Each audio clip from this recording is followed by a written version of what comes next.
Alléluia. Nous allons encore étudier la parole de Dieu, comme nous avons l'habitude de le faire. Et aujourd'hui, nous allons parler d'un thème très important pour le chrétien. Le thème de ce message dit le désert. Le désert. Nous allons lire notre verset d'ouverture dans Exode chapitre 13, le verset 17. Je lis la version Louis II qui dit: Lorsque Pharaon laissa aller le peuple, Dieu ne les conduisit point par le chemin du pays des Philistins, quoique le plus proche, car Dieu dit, le peuple pourrait se repentir en voyant la guerre et retourner en Égypte. Alléluia. Prions le Seigneur. Adorable Père, nous te remercions pour ce moment de communion, car c'est encore un rendez-vous du changement pour quelqu'un. Seigneur, manifeste-toi à travers ta parole. Au psaume 138, le verset 2 dit que tu as exalté ta parole au-dessus de toi-même. Seigneur, honore ta parole dans la vie de tes enfants. Tous ceux qui prennent le temps à t'écouter, tous ceux qui prennent le temps à écouter ce message, Seigneur, honore-toi dans leur vie. Au nom puissant de Jésus, j'ai prié. Amen. Que celui d'Emmanuel. Le désert. Quand Dieu fit sortir le peuple d'Égypte, la Bible dit que Dieu n'a pas voulu les conduire par le chemin du pays des Philistins, quoique le plus proche. Ça veut dire que de l'Égypte jusqu'à Canaan, il y a un chemin court et il y a aussi un chemin long. Mais Dieu a préféré le long chemin en disant que peut-être le peuple pourrait se repentir lorsque les Philistins vont vouloir leur faire la guerre.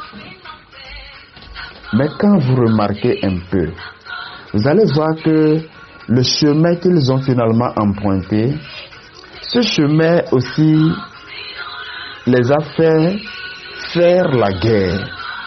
C'est-à-dire, le chemin long qu'ils avaient emprunté, ils ont eu à faire beaucoup de guerres en chemin. Finalement, on se pose la question, si c'était à cause vraiment de la guerre que Dieu les a fait détourner du chemin le plus court pour emprunter le chemin le plus long, puisque finalement, la raison principale qui était la guerre n'a pas pu être évitée. Alléluia. Vous savez, lorsque nous sortons d'Égypte, lorsque quelqu'un reçoit Jésus, il sort d'Égypte. Donc le jour où vous avez confessé Christ, vous sortez d'Égypte. Mais vous n'êtes pas encore arrivé sur la terre promise. Donc le fait de recevoir le salut n'est qu'un premier pas. C'est le jour là où Pharaon vous a chassé d'Égypte. Donc, quand vous confessez Christ, vous confessez la seigneurie de Christ, Pharaon vous chasse ainsi d'Égypte. Et vous êtes libre et vous sortez de l'Égypte. Vous n'êtes plus sous l'esclavage, vous n'êtes plus sous l'oppression, vous n'êtes plus sous domination. Vous êtes libre de faire tout ce que vous voulez à partir du jour où vous confessez le Seigneur Jésus-Christ. Alléluia. Mais la première des choses à noter est que rapidement que vous sortez en même temps de l'Égypte, rapidement que vous sortez du monde pour venir à Christ, l'étape qui suit, c'est le désert. Et chaque chrétien a son désert. Chaque croyant passe par un moment de désert dans sa vie. Et ceux qui ne sont pas avertis, ceux qui ne sont pas encadrés par un Moïse dans leur vie, ceux qui n'ont personne pour les guider, sont ceux qui tombent dans le désert. Dieu les a conduits par le chemin du désert. Et le désert dans la vie d'un chrétien est quelque chose d'inévitable.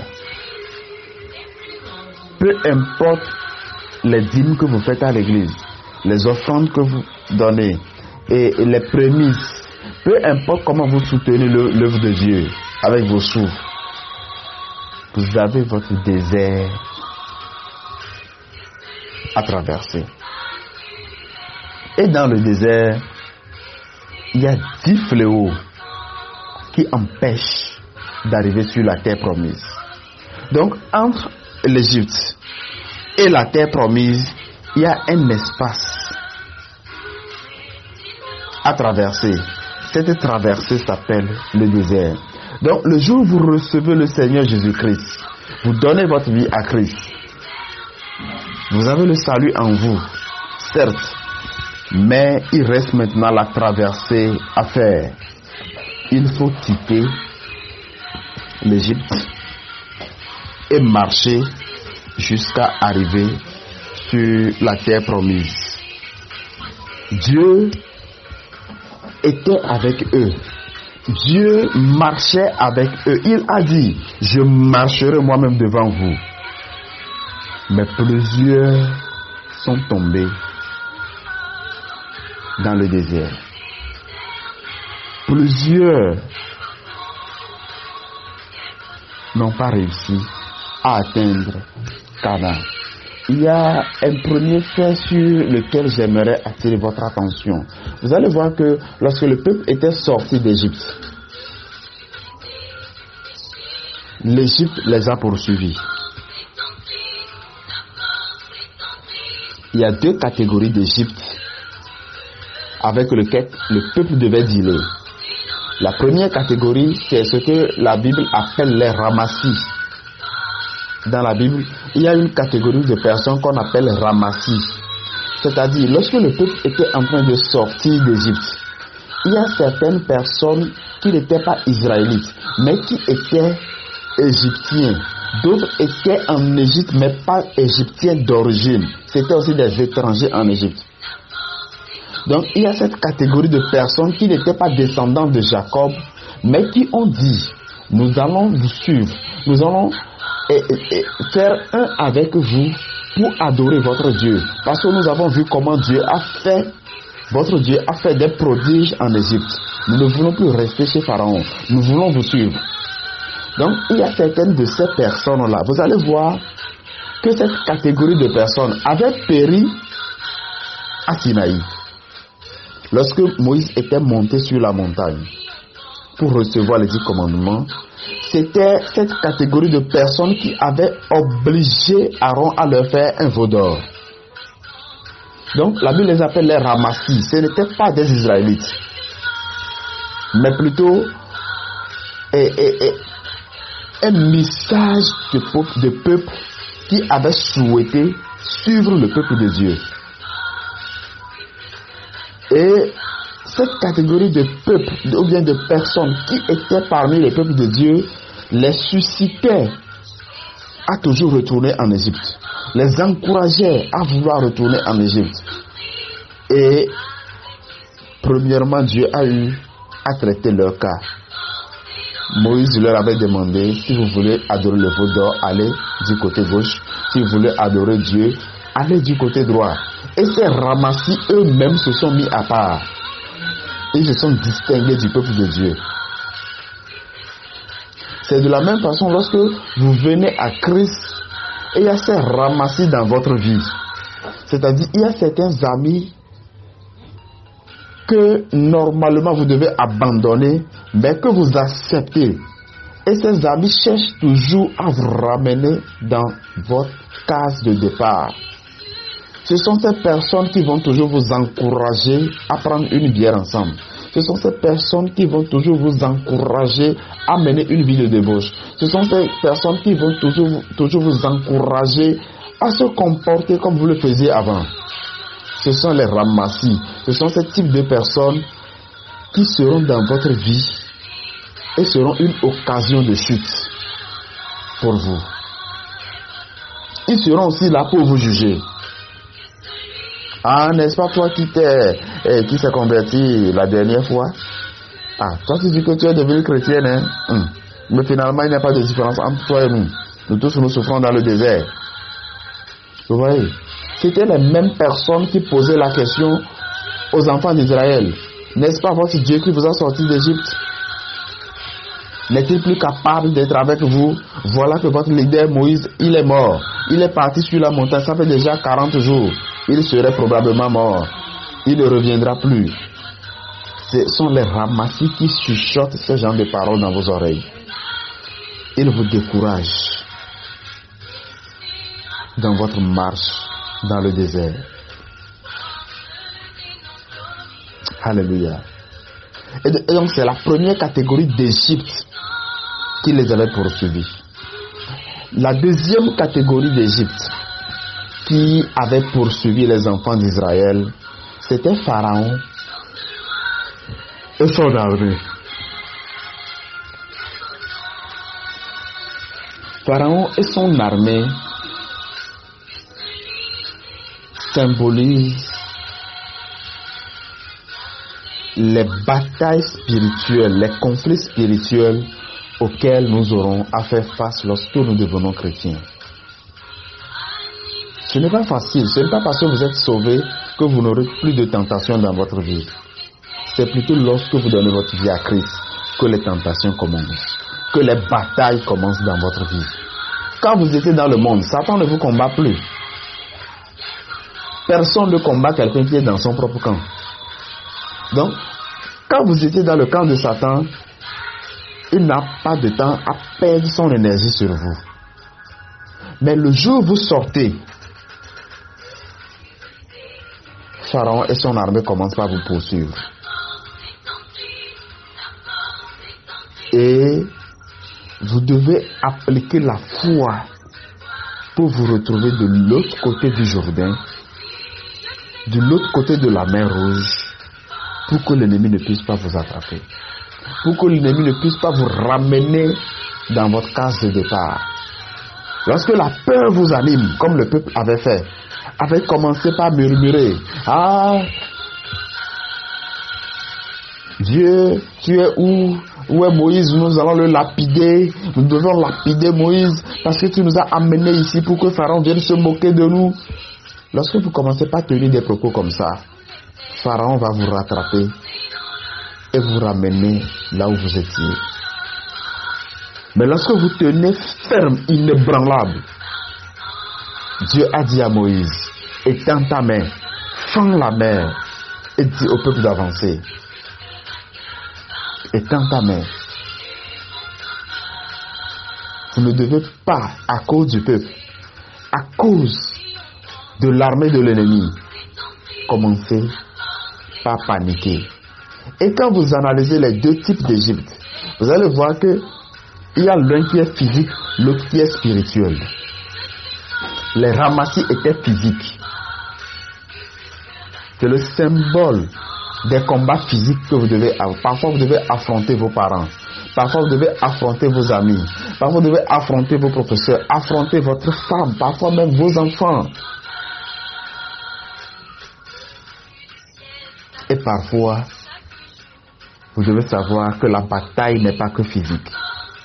Sur le plan spirituel, vous devez être armé aussi. Alléluia. Aujourd'hui, je suis en train de faire l'introduction générale à cette vie de désert. Dans les jours à venir, nous allons revenir et entrer en profondeur, commencer par creuser. Aujourd'hui, nous sommes dans l'introduction de ce message. Donc, je ne fais qu'introduire l'introduction. Jusqu'ici, on n'est pas encore dans l'introduction même. Mais j'introduis l'introduction de ce message. Alléluia. Le désert. Et vous allez voir que dans le même désert, Dieu était présent, l'homme de Dieu était là. Mais le peuple avait des difficultés. Imaginez que la nuit, Dieu était au-dessus du peuple, dans une colonne de feu. Parce que dans le désert, la nuit, il y a des vents, il y a de la tempête, il y a du froid qui peuvent tuer et les hommes et les troupeaux. Donc Dieu était au-dessus du peuple, dans une nuée de feu, pour empêcher la fraîcheur du désert de les tuer. Et dans le jour, le soleil se lève et commence par frapper. Le soleil brûle de façon ardente. Et qu'est-ce que Dieu fait? Dieu se révèle dans une nuée épais, comme s'il allait pleuvoir. Et il était juste au-dessus des enfants d'Israël pour que le soleil ne leur fasse pas du mal. Quel Dieu magnifique! Dans le désert, Dieu se révèle la nuit comme le jour, pour que vous soyez protégés contre les fléaux de la nuit et contre les fléaux du jour. Dieu était toujours au-dessus du peuple pour les couvrir. Dieu, à un moment donné même, avait dit: je veux habiter maintenant parmi vous. Peut-être j'étais au-dessus, certaines personnes n'arrivaient pas à soulever leur tête pour me voir.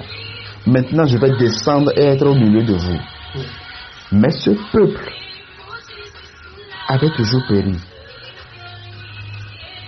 Ce peuple murmurait toujours.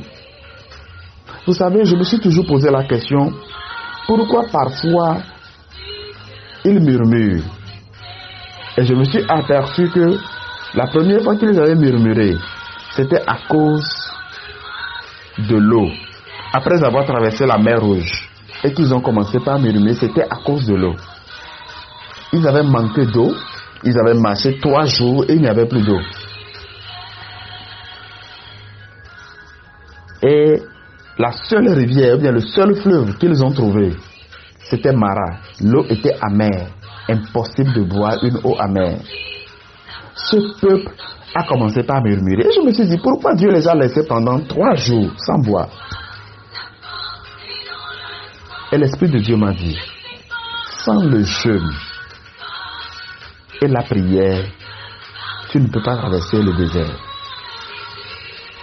Donc, Dieu les mettait en jeûne de façon inconsciente par moment pour que leur esprit soit fortifié pour affronter les réalités du désert.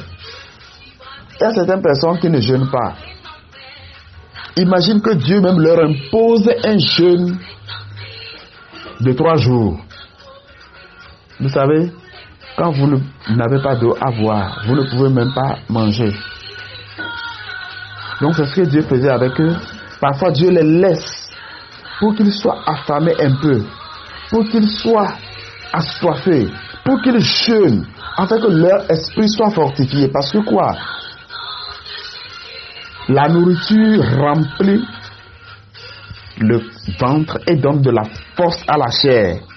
Mais le jeûne remplit l'âme et donne de la force à l'esprit. Donc, la nourriture est pour le corps ce qu'est le jeûne pour l'esprit. Si vous êtes force physiquement, vous ne pouvez que vaincre l'ennemi physique. Mais l'ennemi spirituel, vous ne pouvez pas le vaincre. Mais quand vous jeûnez, vous allez vaincre l'ennemi spirituel. Donc Dieu les mettait en jeûne par moment, afin qu'ils puissent avoir de la force spirituelle pour affronter le désert. Mais ce peuple était tellement charnel qu'il prenait le temps de murmurer, qu'il prenait le temps de vouloir lapider Moïse parce qu'il n'y a plus d'eau, parce que Dieu les avait obligés à jeûner un peu. J'aimerais dire à quelqu'un avant de terminer l'introduction aujourd'hui que sans le jeûne, si tu es quelqu'un, à chaque fois qu'on parle du jeûne, tu deviens agressif. Tu commences par rougir. Tu commences par développer des arguments. Sache que tu n'iras pas loin. Le désert te fera tomber. Le désert te fera tomber. Ceux qui n'ont pas pu résister au jeûne sont tous tombés dans le désert. Il y a certaines personnes, une fois que tu parles du jeûne, le médecin m'avait dit que comme j'ai l'ulcère, que de ne pas jeûner. Oh, moi, comme je suis femme enceinte, le docteur m'a dit. Mais il n'y avait pas des femmes enceintes parmi le peuple d'Israël. En Israël, quand ils veulent jeûner, même les enfants qui étaient au lait ne tétaient pas jusqu'au soir. Les animaux ne mangeaient pas. Personne ne touchait ni eau, ni nourriture jusqu'au soir. Mais aujourd'hui, même si vous demandez à quelqu'un, ok, vous allez jeûner, vous pouvez boire, seulement ne mangez pas.